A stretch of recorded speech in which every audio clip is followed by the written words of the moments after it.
Seja bem-vindo a Conversas Cristãs. Este é um espaço em que nós olhamos para as notícias e nós pensamos nela do ponto de vista daquilo que é um cristão que tem a Bíblia na mão. Dia 17 de dezembro nós fomos informados e ficamos certamente chocados, ou acredito que a grande maioria da população ficou chocada com a informação e as imagens que nos mostraram uma caçada que aconteceu na herdade da Torre Bela, na região de Azambuja. 540 animais mortos, na sua maioria de grande porte. Estamos a falar de veados, gamos e javalis. Realmente ficamos impressionados porque ali nós não podemos falar em caçada, nós devemos falar em matança, em massacre, em seja qualquer coisa assim do género. E já houve muita manifestação pública em relação a esta situação. Isto representa aquilo que é a caça. Bem, como profissional de saúde, eu muitas vezes tenho que passar atestados para os caçadores renovarem as suas autorizações de caça e devo-vos dizer que, evidentemente, que a generalização é sempre má. A maioria daqueles com quem eu tenho conversado, eu diria mesmo todos aqueles com quem eu tenho conversado, quando fazem uso da sua autorização de caça, o fazem para, em grupo, irem, de certo modo, desenvolver este aspecto que tem a ver com a amizade. Aquilo que me transmitem os caçadores quando falo com eles é que a caça é realmente uma paixão, mas tem a ver com o convívio. Não se caça sozinho, vai-se caçar com os amigos para estar em conjunto. Todos nos dizem que a caça em Portugal tem diminuído porque é mais difícil encontrar os animais e muitas vezes vai-se à caça e volta-se com praticamente nada nas mãos.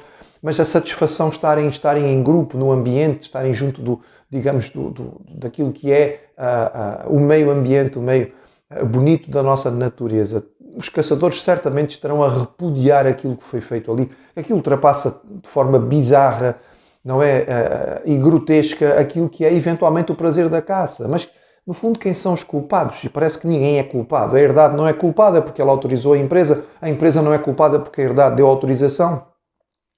Não são os franceses e espanhóis que cá vieram caçar porque afinal eles pagaram para poder ter este direito, é a empresa que fez, mas a empresa diz que foi autorizada para poder fazê-lo, ou seja, ninguém quer assumir a responsabilidade, mas a verdade é que alguém pagou, alguém lucrou e alguém fez o que fez. Os meios de comunicação social, para variar, são bastante confusos e não nos ajudam muito. Eu encontrei, por exemplo, notícias a dizer que cada caçador pagou entre 7 e 8 mil euros para vir participar desta caçada. Outro jornal falava em 3 mil, outro falava em 1.500.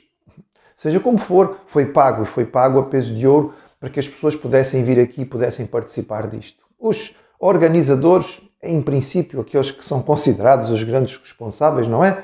O Sr. Mariano e a Sra. Virgínia, os fundadores desta empresa que traz os caçadores, apareceram nas fotografias muito orgulhosos, não é? Falando, novo super recorde, nós conseguimos novamente, etc.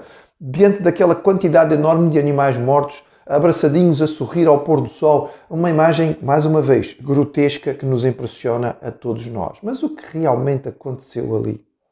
E é curioso, e diríamos mesmo irónico, porque parece haver informações que dão a entender que na região daquela herdade se pretende montar uma grande central fotovoltaica. Qual é o objetivo disto?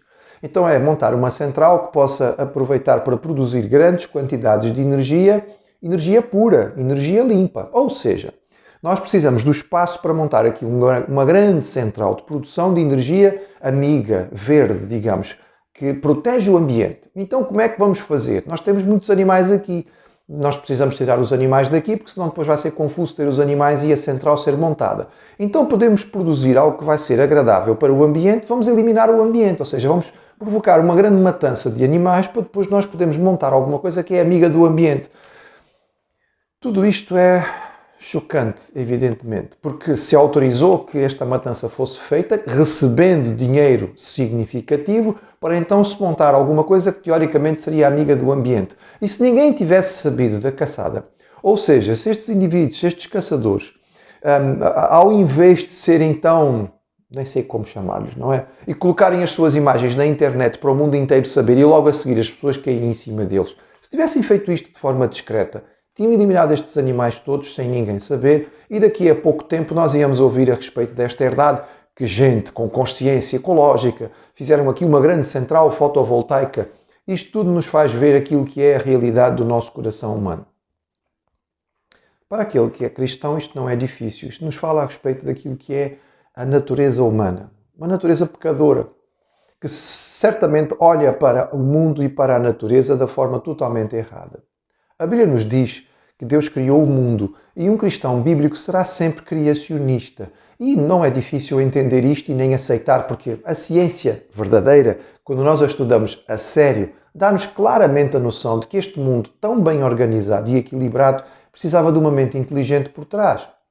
Nesta descrição bíblica da criação, que não é científica, mas é extraordinária, nos diz que ao criar o homem como o ponto mais alto da criação, Deus o coloca no mundo e lhe dá uma responsabilidade. Deus lhe dá de alguma maneira o planeta. Ele foi todo preparado para receber a humanidade, mas depois então Deus diz ao homem: tu vais ter o meu representante aqui na Terra. Vais ter responsabilidade, privilégio, vais ter autoridade sobre o mundo, mas atenção, tu és mordomo, não é teu. Tens que tomar conta. E este é um dos grandes conceitos bíblicos que nós encontramos, o da mordomia. O nosso tempo de vida aqui no planeta é muito curto. Nós precisamos cuidar dele para nós, precisamos cuidar dele para a próxima geração. Os cristãos verdadeiros que pegam na Bíblia e a leem com seriedade terão que ser os primeiros ecologistas e deverão estar na frente daquilo que é o cuidado da natureza. Porque seja a vida animal ou vegetal, seja a preservação da beleza da natureza que Deus nos deu, é a nossa responsabilidade número 1, porque foi a primeira ordem que Deus deu ao homem quando o colocou no planeta. Como é que vamos resolver isto? Bem, as autoridades nos dizem que a resolução desta grande questão passa através de nova legislação.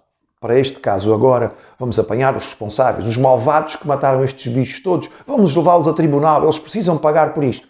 E fica tudo calmo, fica tudo resolvido. Não, não fica. Temos que resolver isto com novas leis, vamos pôr novas restrições, vamos estabelecer novos recuos, vamos fazer grandes conferências internacionais para diminuir o índice dos elementos poluentes, dos gases poluentes da atmosfera. Na verdade, nada disto resolve. Porque todas estas medidas visam tentar colocar o problema fora de nós. O problema está lá fora. Vamos tratar de resolver as coisas, vamos estabelecer leis e regras e vai ficar tudo bem. O problema não está fora. O problema está dentro.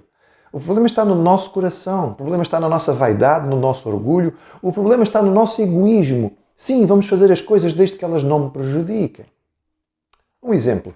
No ano de 2000, os países ricos do mundo ofereceram gratuitamente, benevolentemente, aproximadamente 4,5 bilhões de dólares de ajuda humanitária. Muito bem, nós diríamos, espetáculo, ótimo, excelente. Bem, só ficaríamos contentes se não soubéssemos que neste mesmo período em que foi ofertado 4,5 bilhões de dólares, foram vendidos 25 bilhões de dólares de armamentos a estes mesmos países pobres. Seria também interessante se nós não soubéssemos que nestes países foram gastos dezenas de bilhões de dólares no grande negócio que são as drogas, mas também na perfumaria, os produtos de beleza, etc. Muito mais do que aquilo que foi dado em termos de ajuda.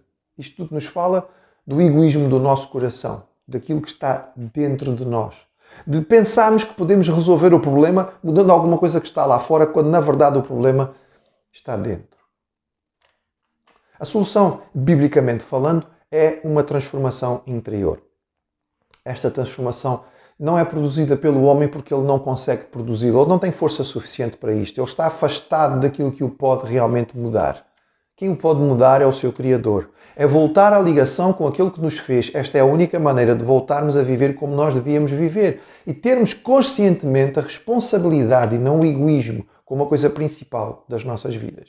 Esta mudança só é feita quando nós aceitamos a salvação que nos é oferecida por Jesus. A Bíblia fala de novo nascimento. A transformação é tão grande que é como se a pessoa tivesse começado tudo outra vez. Folha limpa.